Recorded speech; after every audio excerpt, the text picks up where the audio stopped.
Hey guys, have a report here from CNN I wanted to share with you. Zionist warmonger Lindsey Graham is getting center stage this morning, of course, on the CIA Mockingbird network, CNN. You should listen to this. That's kind of why the aftermath of 9/11, the vote to go into Iraq, the previous votes that folks have taken after an attack, after a terrorist attack, is why a lot of members of Congress are afraid to take another vote like this. Do you think you can get people on board? Well, get out of politics if you're afraid to defend the nation. What a hero.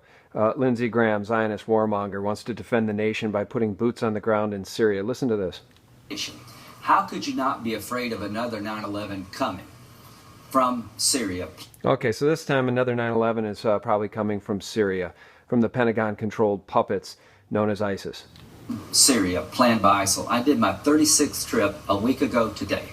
The president is misleading us about the 65-nation coalition. It's only on paper. The air campaign has some success, but it is not destroying ISIL. There is nobody left in Syria to work with that could destroy ISIL. Chances you think Congress will vote on this?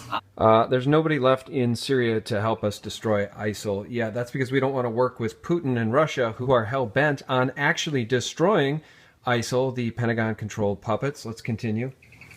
We'll vote on this. I'm telling you, if the president would back my authorization, it would pass overwhelmingly. So people are scared right now, Senator. People are scared after what happened in San Bernardino. People are scared, and they should be.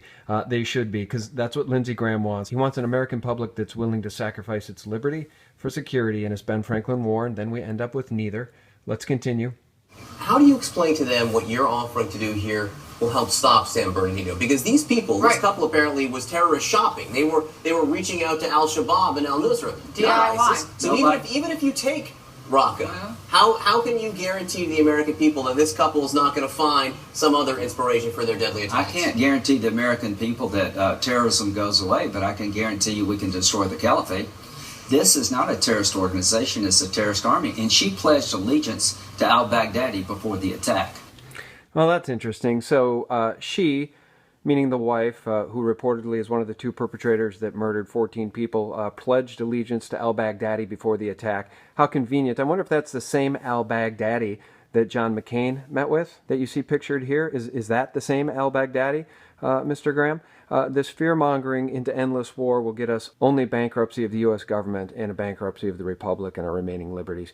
And Lindsey Graham will never tell you that because he is a Zionist warmonger and he doesn't serve the interests of the American public. So to hell with the fact that eyewitness reports are that there were 3 white men who pulled off this shooting, and to hell with the fact that county officials from San Bernardino are now saying that they saw these 2 shooters enter the building. What are the chances? Statistically impossible.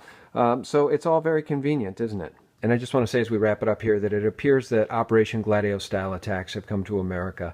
I'm not the only one saying that. Of course, again, with the reports from IntelliHub that an eyewitness of the shooting, of the actual shooting, saw 3 white men pulling off the shooting. That will never be reported on. And it reminds us all of Operation Gladio-style shootings. I wonder if those psyops have come to America. It certainly seems as though it has, as Lindsey Graham, Mockingbird, CNN, and Fox News, and the other Mockingbird mainstream media will not talk about the 3 shooters originally reported. They're going to pin it on these 2 patsies, and they're going to take our liberties and put boots on the ground in Syria and probably usher in World War III.